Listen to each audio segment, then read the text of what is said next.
Estamos en el 9º episodio de nuestra historia del Islam, en la temporada del Corán. En el episodio anterior hablamos del texto coránico en su generalidad. En este episodio quisiera que empezáramos a ver de manera más concreta su organización, en particular la organización de las suras, de los capítulos. Primero hablaremos del orden de la revelación. Después hablaremos de las suras que se producen en Medina y en la ciudad de la Meca. Y finalmente hablaremos del conocimiento del Corán como tal. Empecemos con la primera parte. El orden de la revelación. En el Corán, las suras están organizadas de las más largas a las más cortas. Esto hace que sea muy difícil de leer de manera lineal. Las últimas suras, de hecho, son pequeños versos, nada más, y no sabemos nada del porqué de esta organización. ¿A quién se le ocurrió elaborar la Vulgata del Corán de esta manera y cuál fue su motivación principal? Sin embargo, esta no es la única manera de leer el Corán. Existen otras maneras de clasificar los capítulos del Corán que no aparecen en la presentación del texto como tal, pero que a veces se anotan al lado del título de la sura y que busca determinar en qué momento de la revelación aparece ese capítulo. Muy pronto en su historia, los musulmanes sintieron la necesidad de saber el orden en el que las suras fueron reveladas. De esa manera intentaron encontrar las circunstancias en las que fueron reveladas y así entender mejor el mensaje. Para lograr esto, se podían apoyar en relatos y anécdotas que circulaban desde la muerte de Muhammad sobre hechos puntuales de su vida, y estos relatos, que se llaman los hadís y que naturalmente estaremos estudiando en un episodio, cuentan momentos y obras de la vida del profeta, al igual que de sus compañeros, las personas que estuvieron con él en los momentos de esas revelaciones.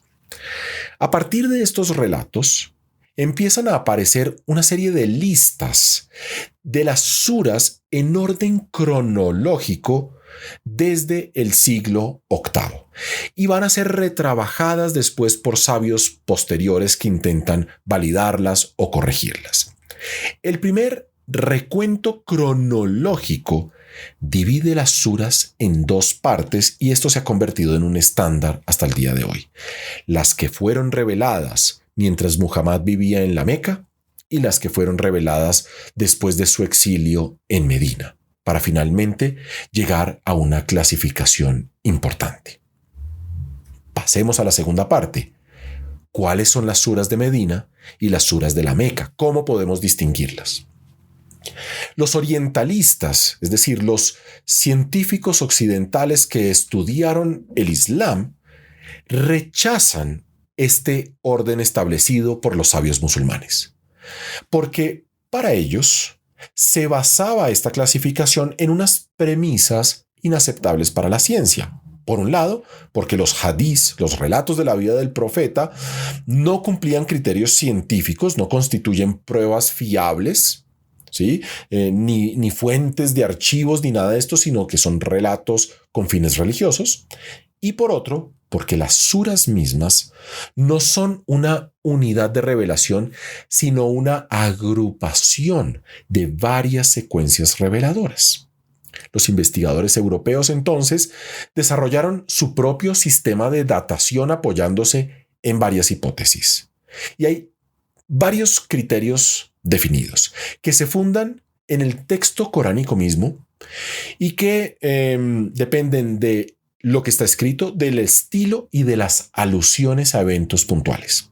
Y de esa manera, las suras que son reveladas en la ciudad de la Meca tienen un tono apocalíptico, cargado de emociones e imágenes fuertes, buscan llamar la atención y convencer, porque recuerden que es en ese momento, cuando Muhammad todavía está en la Meca, que hasta ahora está empezando a convencer a las personas de su nueva religión. Tiene que crear emociones fuertes. Y por eso, las suras que se producen en el periodo de Medina, ya cuando Muhammad es el líder de un estado y que está organizando esta comunidad, son suras con un tono mucho más mesurado, que hablan de la vida cotidiana de los musulmanes y que buscan crear reglas determinadas de convivencia. Es apenas natural entonces que los momentos de la vida del profeta se vean reflejados en el tono de sus revelaciones. Lo curioso de todo esto es que ambos sistemas, el creado por los sabios musulmanes y el creado por los científicos occidentales europeos, llegan prácticamente a las mismas conclusiones. Tales suras pertenecen a la Meca, tales otras a Medina. Increíble. Pasemos a la tercera parte, el conocimiento del Corán.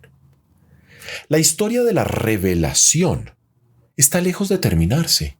Hay nuevas hipótesis que aparecen todo el tiempo gracias a trabajos e investigaciones constantes realizados, por ejemplo, sobre los hadís, los relatos de la vida del profeta. Estos trabajos permiten ubicar el nacimiento de la revelación dentro de una historia del siglo VII después de Cristo, una historia donde había otros movimientos religiosos además del Islam y unas tendencias religiosas que tuvieron una influencia sobre Muhammad. El estudio del texto coránico mismo por los filólogos y los lingüistas y el contexto histórico en el que se desarrollan, con el tiempo llevará a un mayor conocimiento del Corán, el libro sagrado del Islam.